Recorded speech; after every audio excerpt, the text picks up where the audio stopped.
ನಾವೆಲ್ಲ ಬರೆಯೋದಕ್ಕೆ ಪೆನ್ ಬಳಸ್ತೇವೆ.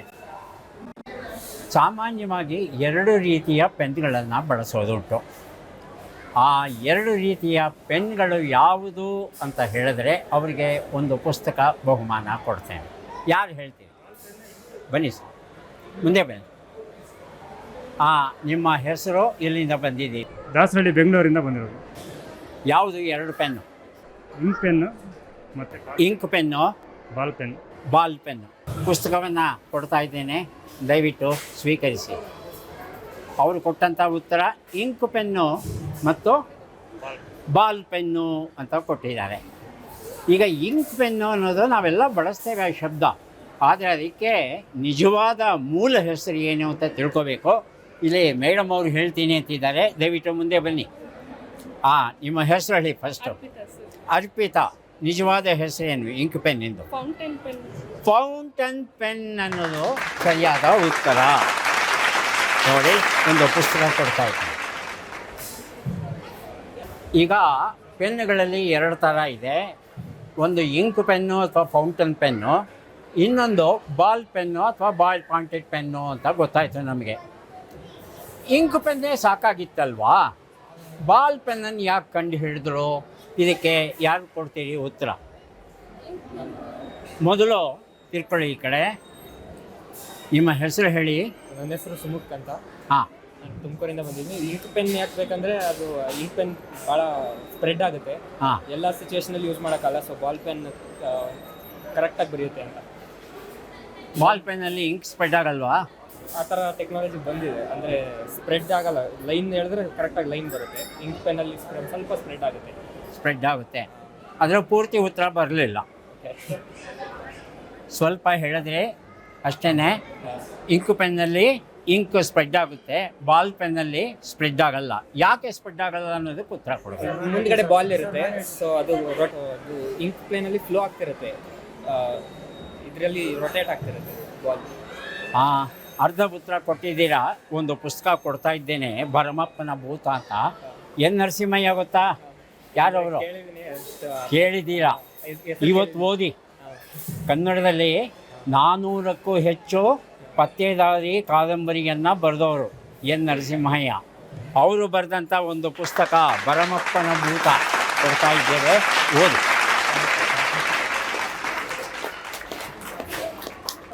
ಈಗ ಪ್ರಶ್ನೆಯ ಮುಂದುವರೆದ ಭಾಗಕ್ಕೆ ಬರ್ತಾ ಇದ್ದೇವೆ. ಇಂಕ್ ಪೆನ್ನಲ್ಲಿ ಬರೆಯುವಾಗ ಇಂಕು ಸ್ವಲ್ಪ ಚೆದರಬಹುದು, ಡಾಟ್ ಪೆನ್ನಲ್ಲಿ ಚೆದರಲ್ಲ ಅಂತ ಹೇಳ್ತಾರೆ. ಯಾಕೆ ಅಂತ ತಿಳ್ಕೋಬೇಕು. ಹೇಳ್ತೀರಾ? ಅದು ಇಂಕ್ ಪೆನ್ನಲ್ಲಿ ಬರೆದ್ರೆ ನೀರೇನಾದ್ರೂ ಬಿದ್ದರೆ ಸ್ಪ್ರೆಡ್ ಆಗುತ್ತೆ. ಹಾಂ, ಆದರೆ ಬಾಲ್ ಪೆನ್ನಲ್ಲಿ ಬರೆದ್ರೆ ಸ್ಪ್ರೆಡ್ ಆಗಲ್ಲ. ಯಾಕಾಗಲ್ಲ ಅಂತ ಬೇಕು ನಮಗೆ. ಮುಂದಕ್ಕೆ ಬನ್ನಿಮ್ಮ, ಮುಂದಕ್ಕೆ ಬನ್ನಿ. ಸರ್, ಅದು ಬಾಲ್ ಇರುತ್ತೆ ನಿಬ್ಬಲ್ಲಿ. ಹಾಂ, ಸೊ ಅದು ನಾವು ರೈಟಿಂಗ್ ಮಾಡ್ತಾ ಮಾಡ್ತಾ ಮೂವ್ ಆಗುತ್ತೆ. ಅಲ್ಲ, ಇಂಕ್ ಹೇಳ್ತೀರಾ? ಸೇಮ್ ಸರ್ ಅವ್ರದ್ದೇ, ಬಟ್ ಬಾಲ್ ಪೆನ್ನಲ್ಲಿ ಕ್ಲಿಯರೆನ್ಸ್ ಕಡಿಮೆ ಬರುತ್ತೆ. ಆಮೇಲೆ ಲೀನಿಯರ್ ಓಪನ್ ಅಪ್ ಇರುತ್ತೆ, ಅದು ಬಾಲು ಕ್ಲಿಯರೆನ್ಸ್ ಕಡಿಮೆ ಬರುತ್ತೆ ರೌಂಡ್ ಅಪ್ ಅಲ್ಲಿ. ಯಾರು ಹೇಳ್ತೀರಿ? ಹಾಂ, ಹೇಳಿ. ಅದರಲ್ಲಿ ಯೂಸ್ ಮಾಡುವಂಥ ಮೆಟೀರಿಯಲ್ ಏನಾದರೂ ಬೇರೆ ಇರ್ಬೋದಾ? ಬಾಲ್ ಪೆನ್ನಲ್ಲಿ ಉಪಯೋಗಿಸೋ ಇಂಕು ಬೇರೆ ಅಂತ ಹೇಳ್ತೀರಿ. ಯಾವ ರೀತಿ ಬೇರೆ ಅಂತ ಬೇಕು ನನಗೆ. ಈಗ ತಿಳ್ಕೊಳ್ಳೋಣ. ಒಬ್ಬ ಲಾಸ್ಲೋ ಬೀರೋ ಅಂತ ಒಬ್ಬ ಇದ್ದ ವ್ಯಕ್ತಿ. ಅವನು ಫೌಂಟನ್ ಪೆನ್ನಲ್ಲಿ ಬರೀತಾ ಇದ್ದ. ಅದರಲ್ಲಿ ಬಳಸೋ ಇಂಕ್ ಇದೆಯಲ್ಲ, ಆ ಇಂಕನ್ನು ನೀರಿಂದ ತಯಾರು ಮಾಡಿರ್ತಾರೆ. ಹಾಗಾಗಿ ಈ ಪೇಪರ್ ಮೇಲೆ ಬರೆದಾಗ ಕೆಲವು ಸಲ ಅದು ಹರಡ್ಕೊಂಡ್ಬಿಡುತ್ತೆ, ಸ್ಪ್ರೆಡ್ ಆಗುತ್ತೆ. ಈ ಪುಣ್ಯಾತ್ಮ, ಈ ಬೀರೋ, ಅವನು ಪ್ರಿಂಟಿಂಗ್ ಪ್ರೆಸ್ಸಲ್ಲಿ ಕೆಲಸ ಮಾಡ್ತಾ ಇದ್ದ. ಪ್ರಿಂಟಿಂಗ್ ಪ್ರೆಸ್ಸಲ್ಲಿ ಪ್ರೆಸ್ ಮಾಡಿದಾಗ ಅದೇನು ಅಕ್ಷರಗಳು ಬರ್ತಾಯಿತ್ತು ಅದು ಸ್ಪ್ರೆಡ್ ಆಗ್ತಿರಲಿಲ್ಲ. ಅರೆ, ಯಾಕೆ ಸ್ಪ್ರೆಡ್ ಆಗಲ್ಲ ಅಂತ ನೋಡಿದಾಗ ಆ ಪ್ರಿಂಟಿಂಗಲ್ಲಿ ಬಳಸುವಂಥ ಇಂಕ್ ಇದೆಯಲ್ಲ, ಅದನ್ನು ನೀರಲ್ಲಿ ಮಾಡ್ತಿರಲಿಲ್ಲ, ಆಯಿಲಲ್ಲಿ ಮಾಡ್ತಾಯಿದ್ರು, ತೈಲದಲ್ಲಿ. ಹಾಗಾಗಿ ಅವನು ಆಲೋಚನೆ ಮಾಡ್ದ, ಅರೆ ಯಾಕೆ ಒಂದು ಪೆನ್ನನ್ನು ಹೀಗೆ ತಯಾರು ಮಾಡಬಾರ್ದು. ವಾಟರ್ ಬೇಸ್ಡ್ ಇಂಕ್ ಬದಲು ಆಯಿಲ್ ಬೇಸ್ಡ್ ಇಂಕನ್ನು ಬಳಸಿ ಯಾಕೆ ಮಾಡಬಾರ್ದು ಅಂತ ಯೋಚನೆ ಮಾಡಿದಾಗ ಆಯಿಲ್ ಬೇಸ್ಡ್ ಇಂಕನ್ನು ತಯಾರು ಮಾಡಿದ ಮೇಲೆ ಅದನ್ನು ಬರೆಯೋಕ್ಕೆ ಶುರು ಮಾಡ್ದ. ಪ್ರಶ್ನೆ ಏನು ಅಂದರೆ,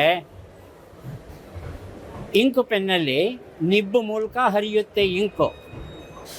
ಈ ಡಾಟ್ ಪೆನ್ನಲ್ಲಿ, ಬಾಲ್ ಪೆನ್ನಲ್ಲಿ ಯಾವುದ್ರ ಮೂಲಕ ಹರಿಯುತ್ತೆ?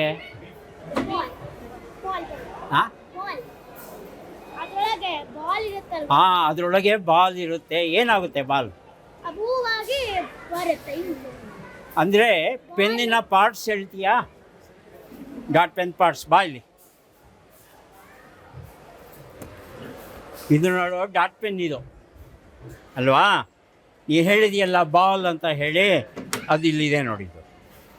ಈ ತುದಿಲಿದೆ ಬಾಲ್. ಇದು ಇಲ್ಲಿಂದ ಇಲ್ಲಿವರೆಗೂ ಏನಿದೆ? ಇಂಕ್ ಇದೆ.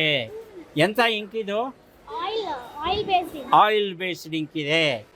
ಇಲ್ಲಿ ಪ್ರೆಸ್ ಮಾಡ್ತೀವಿ. ಇಲ್ಲಿ ಸ್ಪ್ರಿಂಗ್ ಇದೆ. ಸ್ಪ್ರಿಂಗ್ ಇರೋದ್ರಿಂದ ಪ್ರೆಸ್ ಮಾಡಿದಾಗ ಈ ಬಾಲ್ ಮುಂದೆ ಬರುತ್ತೆ. ಬರೆದಾಗ ಏನಾಗುತ್ತೆ? ಒಳಗಿರೋ ಇಂಕು ಬಾಲ್ ಮೇಲೆ ಹೀಗೆ ಬಂದು ಮುಂದಕ್ಕೆ ಹರಿಯುತ್ತೆ. ಹಾಗಾಗಿ ಬರೀಬೋದು ಅಲ್ವಾ?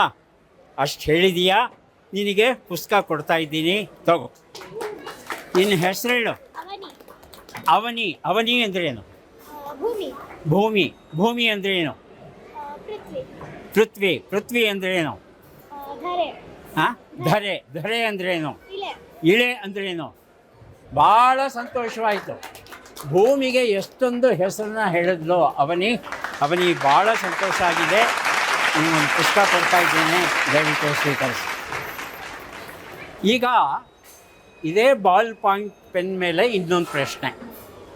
ಏನಪ್ಪ ಪ್ರಶ್ನೆ ಅಂದರೆ, ಭೂಮಿಯಲ್ಲೇ ಆರಾಮಾಗಿ ಕೂತ್ಕೊಂಡು ಬರಿಬೋದು. ಅಕಸ್ಮಾತ್ ಏನಾದರೂ ನೀವು ಸ್ಪೇಸ್ ಶಟಲಲ್ಲಿ ಹೋಗ್ತಾ ಇದ್ದರೆ, ಬಾಹ್ಯಾಕಾಶದಲ್ಲಿ ಹೋಗ್ತಾ ಇದ್ದರೆ, ಅಲ್ಲಿ ಈ ಬಾಲ್ ಪೆನ್ನಲ್ಲಿ ಬರೆಯೋಕ್ಕೆ ಪ್ರಯತ್ನ ಪಟ್ಟರೆ ಬರೆಯೋಕ್ಕೆ ಆಗಲ್ಲ. ಯಾಕೆ ಆಗಲ್ಲ ಅಂತ ಹೇಳು. ನಿನ್ನ ಹೆಸರು ಹೇಳಪ್ಪ. ಮಿಥುನ್. ಯಾಕೆ ಬರೆಯೋಕ್ಕಾಗಲ್ಲ? ಗ್ರಾವಿಟಿಯಿಂದ ಬಾಲ್ ಮೇಲೆ ಇಂಕ್ ಬೀಳಲ್ಲ. ಅದೇ ಭೂಮಿಲಿದ್ರೆ ಬಾಲ್ ಮೇಲೆ ಇಂಕ್ ಬೀಳುತ್ತೆ. ಬಾಲ್ ಟರ್ನ್ ಆದಾಗ ಇಂಕು ಕೆಳಗಡೆ ಹೋಗುತ್ತೆ. ಗ್ರಾವಿಟಿಲಿ ಇಂಕು ಬಾಲಿಗೆ ಟಚ್ ಆಗಲ್ಲ. ಹಂಗಾಗಿ ಎಷ್ಟು ಬರೋದ್ರಿಂದ ಇಂಕು ಆಗ್ತಲ್ಲ. ಇಲ್ಲಿ ನೋಡ್ಕೊಂಡು ಹೇಳ್ತೀಯಾ? ಹಾಂ, ಹೇಳು. ಇಂಕು ಗ್ರಾವಿಟಿ ಇದ್ದಾಗ ಮೇಲೆ ಹೋಗುತ್ತೆ. ಈ ಥರ ಹಿಂಗೆ ಇಟ್ಕೊಂಬರಿ, ಇವಾಗ ಬಾಲಿಗೆ ಟಚ್ ಆಗಲ್ಲ. ಅಂದರೆ ಭೂಮಿ ಮೇಲೆ ಇದ್ದಾಗ ಗುರುತ್ವಾಕರ್ಷಣೆ ಇರುತ್ತಲ್ಲ, ಪೆನ್ನನ್ನು ಹೀಗೆ ಬಗ್ಗಿಸಿದಾಗ ಏನಾಗುತ್ತೆ? ಆ ಗುರುತ್ವಾಕರ್ಷಣೆ ಕಾರಣದಿಂದ ಇಂಕು ಕೆಳಗಡೆಗೆ ಬರುತ್ತೆ. ಇಲ್ಲಿ ಗುಂಡಿದೆ, ಬಾಲ್ ಇದೆ. ಬಾಲ್ ಮೇಲೆ ಹರಿದು ಬರೆಯುತ್ತೆ. ಬಾಹ್ಯಾಕಾಶದಲ್ಲೇನು ಝೀರೋ ಗ್ರಾವಿಟಿ ಅಲ್ವಾ? ಹಾಗಾಗಿ ಇದು ರೆಸರ್ವಾಯರ್ ಅಂತೀವಿ. ರೆಸರ್ವಾಯರಲ್ಲೇ ಉಳ್ಕೊಂಡ್ಬಿಡುತ್ತೆ ಇಂಕು. ಇದು ಅಲ್ಲೇ ಇದೆ. ಹಾಗಾಗಿ ಬರೆಯೋಕ್ಕಾಗಲ್ಲ. ಉತ್ತರ ಸರಿ ಇದೆ. ಈಗ ಇನ್ನೂ ಒಂದು ಪ್ರಶ್ನೆ ಕೇಳ್ತೇನೆ. ಹಾಗಿದ್ಮೇಲೆ ಬಾಹ್ಯಾಕಾಶದಲ್ಲಿ ಬರೀಬೇಕಾದ್ರೆ ಏನು ಬಳಸ್ಬೋದು? ಮೇಡಮ್ ಅವ್ರನ್ನ ಕೇಳಲಾ? ಬನ್ನಿಮ್ಮ. ಹಾಂ, ಬಾಹ್ಯಾಕಾಶದಲ್ಲಿ ಬಳಸೋದಕ್ಕೆ ಇಲ್ಲಿ ನೋಡಿ, ಬಾಹ್ಯಾಕಾಶದಲ್ಲಿ ಬರೆಯೋದಕ್ಕೆ ಪೆನ್ಸಿಲನ್ನು ಉಪಯೋಗಿಸ್ಬಹುದಂತೆ. ಪೆನ್ಸಿಲನ್ನು ಉಪಯೋಗಿಸ್ಬೋದು. ಯಾಕಂದರೆ ಗ್ರಾವಿಟಿ, ಗುರುತ್ವಾಕರ್ಷಣೆ ಪ್ರಶ್ನೆ ಬರೋಲ್ಲ. ಬರೀಬೋದು. ಆದರೆ ಬರೆಯುವಾಗ ಅಕಸ್ಮಾತ್ ಏನಾದರೂ ಲೆಡ್ ಮುರಿದೋಗ್ಬಿಟ್ರೆ ಏನಾಗುತ್ತೆ? ಎಲ್ಲ ಕಡೆಗೂ ತಿಳ್ಕೊತಾ ಇರುತ್ತೆ. ಎಲ್ಲಿ ಬೇಕಾದ್ರೂ ಹೊಡಿಬೋದು. ಹಾಗಿದ್ಮೇಲೆ ಬಳಸ್ಬೋದಾ? ಮತ್ತೇನು ಬಳಸಬೇಕು? ಅದರದ್ದೇ ಆದ ಪೆನ್ ಬರುತ್ತೆ. ಆ ಪೆನ್ ಯಾವುದು ಅಂತ ತಿಳ್ಕೋಬೇಕು. ಆ ಪೆನ್ನಲ್ಲಿ ಬಳಸುವಂಥ ನೈಟ್ರೋಜನ್ ಗ್ಯಾಸ್ ಇರ್ತಕ್ಕಂಥ ಪೆನ್ ಬಳಸ್ತಾರೆ. ಆ ಗ್ಯಾಸ್ ಪ್ರೆಷರ್ ಮಾಡೋದ್ರಿಂದ, ಒತ್ತಡ ಹಾಕೋದ್ರಿಂದ ಬರೆಯೋದಕ್ಕೆ ಸುಲಭ ಆಗುತ್ತೆ. ಇದು ಪೆನ್ಸಿಲಲ್ಲಿ ಬರೆಯೋ ಕಥೆ ಇದೆಯಲ್ಲ, ಅದು ಯಾವ ಫಿಲಮಲ್ಲಿ ತೋರಿಸಿದ್ದಾರೆ? ತ್ರೀ ಇಡಿಯಟ್ಸಲ್ಲಿ ಪ್ರಶ್ನೆ ಕೇಳ್ತಾರೆ. ಪೆನ್ಸಿಲಲ್ಲಿ ಬರೀಬಹುದು ಅಂದಾಗ ಲೆಡ್ ಮುರಿದೋದ್ರೆ ಯಾರ್ದಾದ್ರೂ ಕಣ್ಣು ಹಾಳಾಗುತ್ತೆ ಅಂತ ಬೈತಾರೆ ಅಲ್ವಾ? ಹಾಗಾಗಿ ಚಲನಚಿತ್ರಗಳ ಮೂಲಕವೂ ವಿಜ್ಞಾನ ಕಲ್ತಿದ್ದೀವಿ ನಾವು ಅಲ್ವಾ? ತುಂಬ ಸಂತೋಷ. ಬೇಂದ್ರೆ ಕಾವ್ಯ ಎನ್ನುವ ಈ ಪುಸ್ತಕ ಕೊಡ್ತಾರೆ.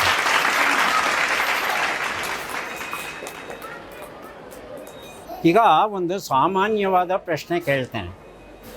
ಆ ಪ್ರಶ್ನೆ ಏನಪ್ಪ ಅಂದರೆ, ನಾವೆಲ್ಲ ನಮ್ಮ ಶರ್ಟ್ಗಳಿಗೆ ಹಾಕ್ಕೊಂಡಿರೋ ಗುಂಡಿ ಇದೆಯಲ್ಲ, ಈ ಗುಂಡಿಯನ್ನು ಮೊದಲ ಬಾರಿಗೆ ಬಳಸಿದವರು ಯಾರು ಅಂತ. ಗುಂಡಿಯನ್ನು ಮೊದಲ ಬಾರಿಗೆ ಯಾರು ಬಳಸಿದ್ರು ಅಂತ ತಿಳ್ಕೋಬೇಕಾಗಿದೆ. ಆಯ್ಕೆಗಳನ್ನು ಕೊಡ್ತಾ ಇದ್ದೇನೆ. ಭಾರತೀಯರು, ಈಜಿಪ್ಷಿಯನ್ನರು, ಯಾರು ಹೇಳ್ತೀರಿ? ಎರಡಲ್ಲ ಒಂದು ಆನ್ಸರ್ ಸರಿಗಿರುತ್ತೆ. ಹಾಂ ಪಾಪುಟ್ಟಿ, ಏನು ನಿನ್ನ ಹೆಸರು? ಅಮೂಲ್ಯ. ಯಾವುದು ಸರಿಯಾದ ಉತ್ತರ? ಹಾಂ, ಈಜಿಪ್ಷಿಯನ್ಸಾ? ಈಜಿಪ್ಷಿಯನ್ಸ್ ಅಂತಾರೆ, ನೀನೇನಪ್ಪ ಅಂತೀಯ? ಭಾರತೀಯರು ಕಂಡುಹಿಡಿದದ್ದು ಬಟನ್ನ. ಇವತ್ತಿಗೆ 5000 ವರ್ಷಗಳ ಹಿಂದೆ ಸಿಂಧೂ ಸರಸ್ವತಿ ಸಂಸ್ಕೃತಿಯಲ್ಲಿ ಇದ್ದಂಥ ಜನ ಈ ಗುಂಡಿಯನ್ನು ಬಳಸೋದನ್ನು ಆರಂಭಿಸೋದು. ಆದರೆ ಗುಂಡಿ ಇತ್ತಲ್ಲ, ಅದು ಕೇವಲ ಅಲಂಕಾರಿಕವಾಗಿತ್ತು. ಬಟ್ಟೆಯ 2 ಅಂಚನ್ನು ಸೇರಿಸ್ತಾ ಇರಲಿಲ್ಲ. ಸೇರಿಸ್ಬೇಕು ಅಂದರೆ ನಾವೇನು ಮಾಡ್ತೀವಿ? ಗುಂಡಿಯನ್ನು ಕಾಜಾ ಒಳಗೆ ಹಾಕಬೇಕು. ಈ ಕಾಜಾವನ್ನು ಕಂಡುಹಿಡಿದವರು ಯಾರು? ಜರ್ಮನ್ನರ, ಬ್ರಿಟಿಷರ? ಯಾರು ಹೇಳ್ತೀರಿ? ಕಾಜಾ ಕಂಡುಹಿಡಿದವರು ಯಾರು? ಜರ್ಮನ್ನರ, ಬ್ರಿಟಿಷರ? ಬ್ರಿಟಿಷರು ಅನ್ನೋದು ತಪ್ಪು ಉತ್ತರ ಆಗಿತ್ತು. ಹಾಗಾಗಿ ಜರ್ಮನ್ನರು. ಏನು ನಿನ್ನ ಹೆಸರು? ಹಾಂ, ಜರ್ಮನ್ನರು ಅನ್ನೋದು ಸರಿಯಾದ ಉತ್ತರ.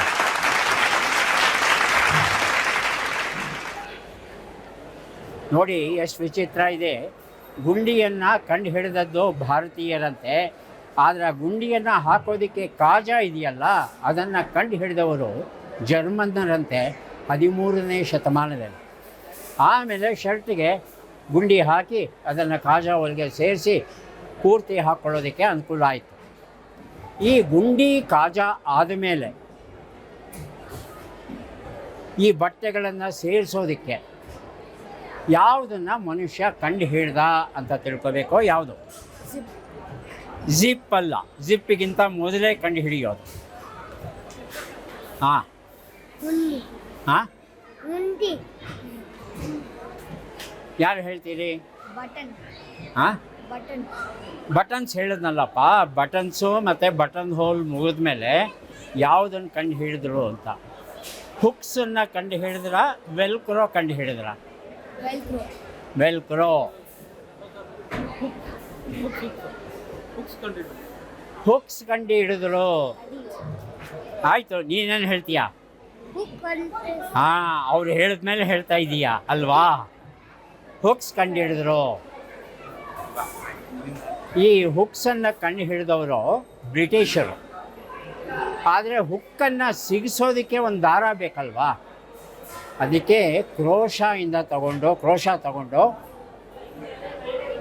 ಉಣ್ಣೆಯ ದಾರ ಇದೆಯಲ್ಲ, ಅದರಿಂದ ಅವರು ಈ ಐ ಥ್ರೆಡ್ ಅಂತ ಕರೀತಾರೆ. ಆ ಕಣ್ಣಿನ ತರಹ ಇರುತ್ತೆ, ಅದನ್ನು ಈ ಕಡೆ ಸೇರಿಸಿ ಈ ಕಡೆ ಇರೋ ಹುಕ್ಕನ್ನು ಅದರೊಳಗೆ ಸಿಗಿಸ್ತಾರೆ. ಈ ಕೆಲಸವನ್ನು ಮೊದಲ ಬಾರಿಗೆ ಕಂಡು ಹಿಡಿದವರು ಯಾರು? ಬ್ರಿಟಿಷರು. 14ನೇ ಶತಮಾನದಲ್ಲಿ. ತಮ್ಮ ಪರಿಚಯ? Nagaraj Kulkarni. I am working in engineering college as a demonstrator, MUJ college of engineering. ಸಂತೋಷ.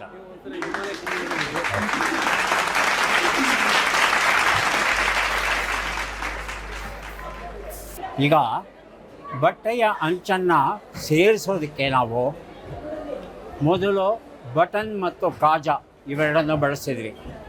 ಅದಾದ ಮೇಲೆ ನಾವು ಹುಕ್ಕು ಮತ್ತು ಈ ಐ ಥ್ರೆಡ್ ಏನಿದೆ ಅದನ್ನು ಬಳಸೋಕ್ಕೆ ಶುರು ಮಾಡಿದ್ವಿ.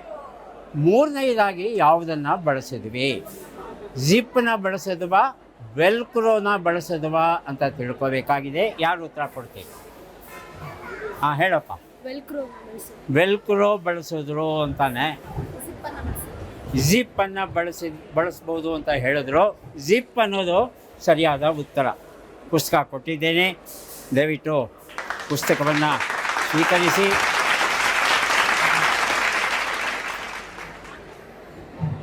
ಈ ಜಿಪ್ನ ಯಾಕೆ ಕಂಡು ಹಿಡಿದ್ರು ಅನ್ನೋದು ಬಹಳ ಕುತೂಹಲಕರವಾದ ವಿಚಾರ ಅದು.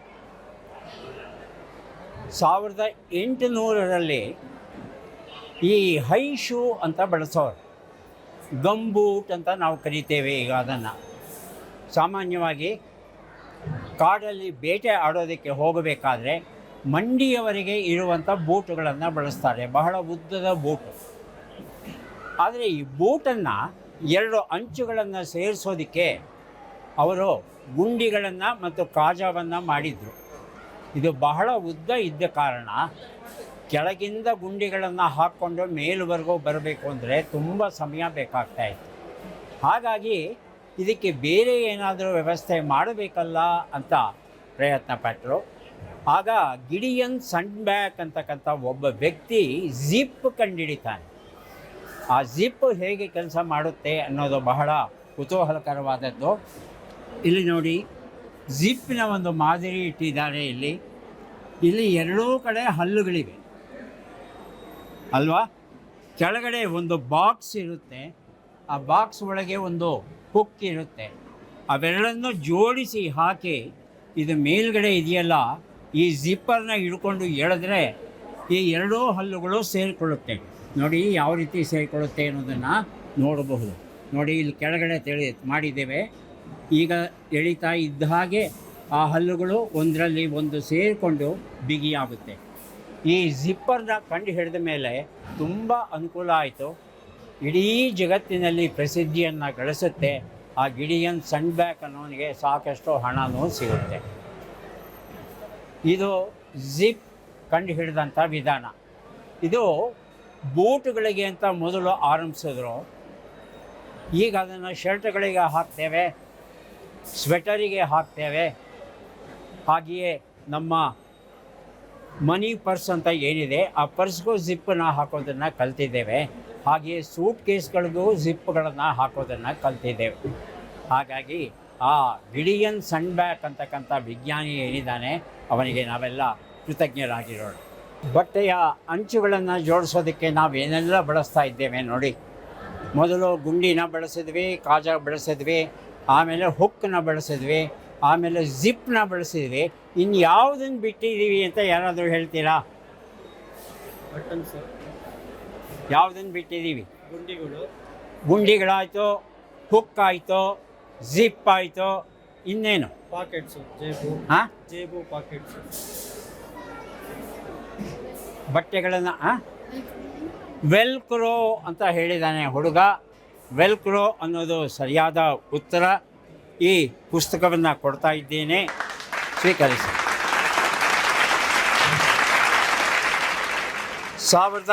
1940ರಲ್ಲಿ ಜಾರ್ಜ್ ಡಿ ಮೆಸ್ಟಲ್ ಅಂತ ಒಬ್ಬ ಇಂಜಿನಿಯರ್, ಸ್ವಿಟ್ಜರ್ಲ್ಯಾಂಡ್ ದೇಶಕ್ಕೆ ಸೇರಿದವನು. ಇವನೇನು ಮಾಡ್ದ ಅಂದರೆ ತನ್ನ ನಾಯಿನ ಕರ್ಕೊಂಡು ಕಾಡು ಒಳಗೆ ಹೋದ. ಆ ಕಾಡು ಒಳಗೆ ಹೋಗಿ ಅಲ್ಲಿ ಓಡಾಡಿಕೊಂಡು ವಾಪಸ್ ಬಂದಾಗ ಆ ನಾಯಿಯ ಮೈ ಮೇಲೆಲ್ಲ ಯಾವುದೋ ಗಿಡದ ಬೀಜಗಳೋ ಹಣ್ಣುಗಳೋ ಅಂಟ್ಕೊಂಡು ಹಾಗೆ ಕಾಣ್ತು. ತನ್ನ ಬಟ್ಟೆ ನೋಡಿಕೊಂಡ, ತನ್ನ ಬಟ್ಟೆಗೂ ತುಂಬ ಅಂಟ್ಕೊಂಡಿತ್ತು. ಇದೇನಿದು, ಯಾವ ಗಿಡದ್ದು ಅಂತ ಹುಡುಕಿದಾಗ ಅವನಿಗೆ ಬರ್ರಾಕ್ ಎನ್ನುವ ಗಿಡದ ಒಣ ಹಣ್ಣುಗಳು ಇವು ಅಂತ ಗೊತ್ತಾಯಿತು. ಆಗ ಅವನೇನು ಮಾಡ್ದ ಅಂದರೆ ಆ ಹಣ್ಣನ್ನು ತಗೊಂಡು ಮೈಕ್ರೋಸ್ಕೋಪ್ ಕೆಳಗೆ ಇಟ್ಟು ನೋಡ್ದ. ಅದರ ಅಂಚು ಒಳ್ಳೆ ಕೊಕ್ಕೆ ಹಿಂಗಿರುತ್ತೆ ಆ ಥರ ಇತ್ತಂತೆ. ತನ್ನ ಬಟ್ಟೆ ನೋಡ್ದ, ಬಟ್ಟೆ ಒಳಗೆ ಅದು ಸಿಗಾಕೊಂಡ್ಬಿಟ್ಟಿತ್ತು, ನಾಯಿಯ ಕೂದಲ ಒಳಗೆ ಸಿಗಾಕೊಂಡಿತ್ತು. ಹೀಗೆ ಯಾಕೆ ನಾವು ಒಂದು ಕೃತಕವಾಗಿ ಮಾಡಬಾರ್ದು ಅಂತ ಅವನು 2 ಪಟ್ಟಿಗಳನ್ನು ತಗೊಂಡು, ಒಂದು ಪಟ್ಟಿಯಲ್ಲಿ ಪ್ಲಾಸ್ಟಿಕ್ಕಿಂದ ಕೊಕ್ಕೆಗಳ ಹಾಗೆ ರಚಿಸಿ ಜೋಡಿಸ್ತಾ, ಇನ್ನೊಂದರಲ್ಲಿ ಒಂದಷ್ಟು ಲೂಪುಗಳನ್ನು, ಸುರುಳಿಗಳನ್ನು ಮಾಡ್ದ. ಇವೆರಡನ್ನು ಒತ್ತಿ ಹಿಡಿದಾಗ ಆ ಕೊಕ್ಕೆ ಸುರುಳಿಯಲ್ಲಿ ಸೇರಿಕೊಂಡು ಬಿಗಿಯಾಗಿ ಹಿಡ್ಕೋತಾ ಇತ್ತು. ಹೀಗೆ ವೆಲ್ಕ್ರೋ ಕಂಡು ಹಿಡ್ದ. ಹಾಗಾಗಿ ಈ ಬರ್ರಾಕ್ ಅಂತಕ್ಕಂಥ ಗಿಡ ತನ್ನ ಬೀಜವನ್ನು ಪ್ರಸಾರ ಮಾಡಲಿಕ್ಕೆ ಯಾವ ತಂತ್ರವನ್ನು ಬಳಸುತ್ತೋ ಆ ತಂತ್ರ ಒಂದು ದೊಡ್ಡ ಉದ್ಯಮ ಆಗಿ ಇವತ್ತು ಅಪಾರ ಹಣವನ್ನು ಗಳಿಸ್ತಾ ಇದೆ. ಹಾಗಾಗಿ ನಾವು ಗಮನಿಸಿ ನೋಡ್ತು ಅಂದರೆ ಪ್ರಕೃತಿಯಲ್ಲಿ ಇರ್ತಕ್ಕಂಥ ಅನೇಕ ರಹಸ್ಯಗಳನ್ನು ತಿಳ್ಕೊಂಡು ಅವುಗಳ ಲಾಭವನ್ನು ಪಡೆಯಬಹುದು. ವಿಜ್ಞಾನ ದೇಗುಲ ವಿಶ್ವೇಶ್ವರಯ್ಯ ಮ್ಯೂಸಿಯಂ ನಮ್ಮ ಅಭಿಯಾನ, ಜ್ಞಾನ ಅಭಿಯಾನ ಮುಂದುವರಿಯುತ್ತೆ. ನಮ್ಮ ಜೊತೆ ಬರ್ತಾನೇ ಇರಿ.